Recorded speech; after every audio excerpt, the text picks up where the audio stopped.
Hello అండి, ఈరోజు అయితే మా ఇంట్లో కోడిగుడ్ల పులుసు చేశానండి. చాలా బాగుంటుంది. నేనైతే వెరైటీగా చేస్తాను.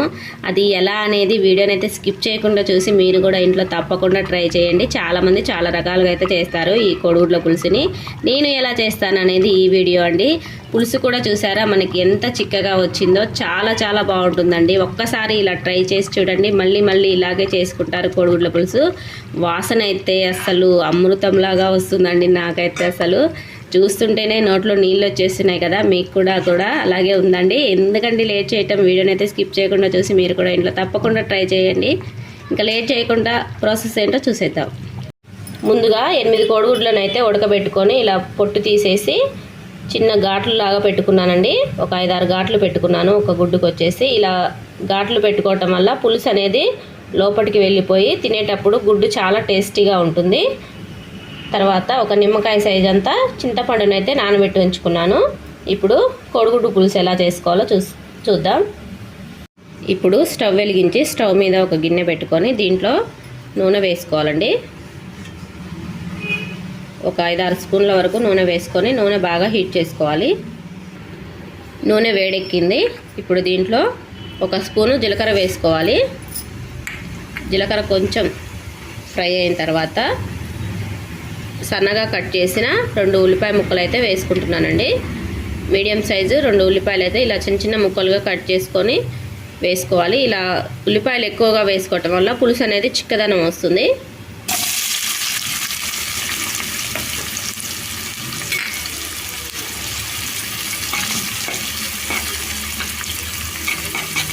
ఇవి మంచి కలర్ వచ్చే వరకు ఫ్రై చేసుకోవాలి. ఉల్లిపాయ ముక్కలు కొద్దిగా ఫ్రై అయ్యాయి కదా. ఇప్పుడు దీంట్లో పసుపు వేసుకోవాలి. తర్వాత అల్లం వెల్లుల్లి పేస్ట్ అండి. ఇప్పుడే దంచానమాట. కచ్చా పచ్చాగా దంచి వేసుకుంటున్నాను. 1 స్పూన్ వేసుకొని పచ్చివాసన పోయే వరకు ఫ్రై చేసుకోవాలి.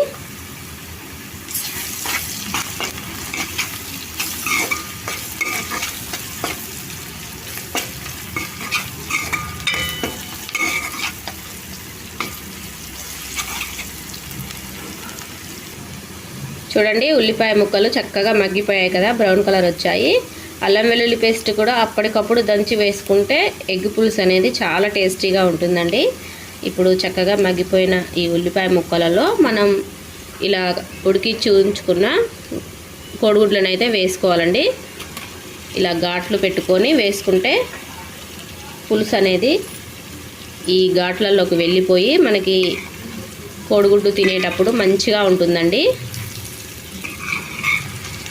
కోడిగుడ్లన్నీ ఇందులో వేసుకొని ఇవి బ్రేక్ అవుతాయి. చిన్నగా కలుపుకోవాలి. ఇలా ఈ కోడిగుడ్లు ఈ నూనెలో ఒక 5 నిమిషాలు అయితే ఫ్రై అవ్వాలండి. మంచి కలర్ వస్తాయి కోడిగుడ్లు కూడా. ఇప్పుడు ఒక 5 నిమిషాలు అయితే ఈ ఆయిల్లో ఈ కోడిగుడ్లను అయితే ఫ్రై చేసుకోవాలి. చూడండి కోడిగుడ్లు కూడా మనకి మంచి బ్రౌన్ కలర్ వచ్చాయి చూసారు కదా.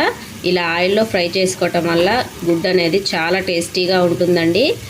కొంతమంది ఏం చేస్తారంటే పులుసు వేసుకొని ఫస్ట్ పులుసు మసల పెట్టుకున్న తర్వాత కోడిగుడ్లు వేసుకుంటారండి. అలా వేసుకోకుండా ఇలా ఒకసారి ఆయిల్లో ఫ్రై చేసి వేసుకోండి.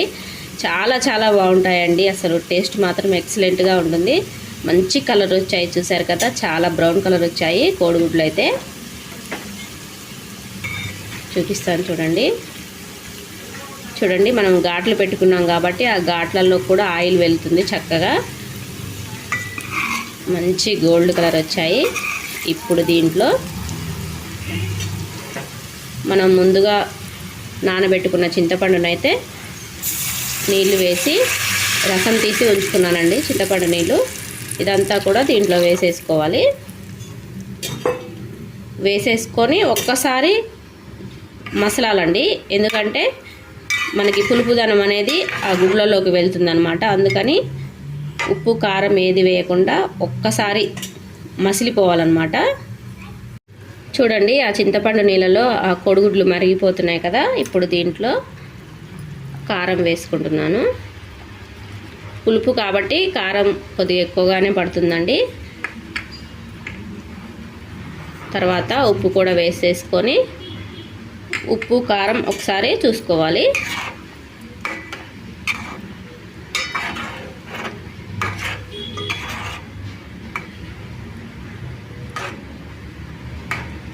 ఇప్పుడు ఆ పులుసు అంతా ఆ గుడ్లలోకి వెళ్ళి గుడ్డు అయితే తినేటప్పుడు చాలా చాలా బాగుంటుందండి.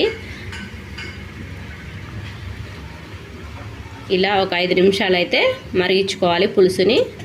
ఉప్పు కారం అన్నీ చెక్ చేసుకోవాలి. ఇప్పుడే ఏమైనా తక్కువ అనిపిస్తే వేసేసుకోవాలి.